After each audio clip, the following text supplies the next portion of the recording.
সবাইকে। আজকে আমরা জানি এখানে গণমাধ্যম সপ্তাহের আজকে শেষ দিন।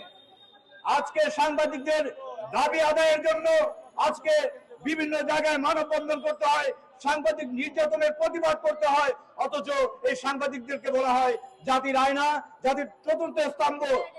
অথচ এই জাতির চতুর্থ স্তম্ভকে কণ্ঠ রোধ করার জন্য একদল কুচক্রী মহল আজ তাদের সর্বোচ্চ চেষ্টা চালিয়ে যাচ্ছে।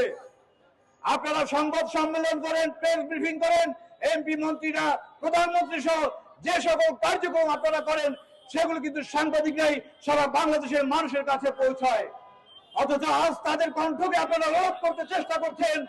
সাংবাদিকরা কিন্তু অপ্রতিরোধ, তারা কোনো কিছুতেই হার মানে না, তারা হার মানে না, মানবেও না। মনে রাখতে হবে আমেরিকা যেভাবে ইরানের উপরে নির্যাতন চালিয়েছিল, তারা ইরানকে সর্বোচ্চ ভাবে চেষ্টা করেছিল দমিয়ে রাখার জন্য, কিন্তু ইরানকে তা পারেনি।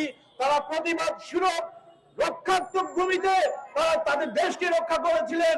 ঠিক আমরাও সাংবাদিকরা সংবাদ মাধ্যমকে রক্ষা করার জন্য আমরা সর্বোচ্চ ভাবে একত্রিত হয়ে সারা বাংলাদেশে আন্দোলন করে তুলব, সাংবাদিক নির্যাতনের প্রতিবাদ করতে চাই। আপনারা বিভিন্ন কর্মক্ষেত্রে সাংবাদিকরা চেষ্টা করেন, বলতে চেষ্টা করেন উনি হলো নর্মাল প্রতিষ্ঠানের সাংবাদিক, আমি ভিআইপি প্রতিষ্ঠানের সাংবাদিক। অথচ দেখেন আপনার উপরে যখন নির্যাতন হয়, সেই ছোট প্রতিষ্ঠানের সাংবাদিক যাকে বলেছিলেন সে আপনার বিপদেই এগিয়ে আসে। তাহলে আপনি কাকে ছোট করতে চাচ্ছেন? কার উপর আপনি আঙুল তুলছেন? আপনাদেরকে সাবধান করে দিতে চাই, সাংবাদিকদের মধ্যে কখনো ভেদাভেদ করার চেষ্টাও করবেন না। আর যদি করেন, সে যে প্রতিষ্ঠানের হোক তাকে শক্ত হাতে প্রতিহত করা হবে। সাংবাদিকরা সারা বাংলাদেশে ঐক্যবদ্ধ হয়ে কাজ করবেন, সাংবাদিকদের পাশে থাকবেন, সাংবাদিকদের পাশে রাখবেন।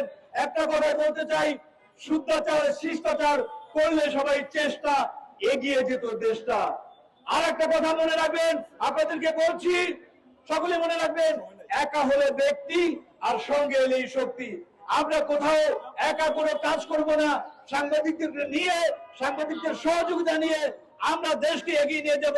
সাংবাদিকদের সত্য প্রকাশে সকল সাংবাদিকদেরকে সহযোগিতা করবেন, এই আশাবাদ ব্যক্ত করে আমি আমার কথা শেষ করছি। আল্লাহ হাফেজ।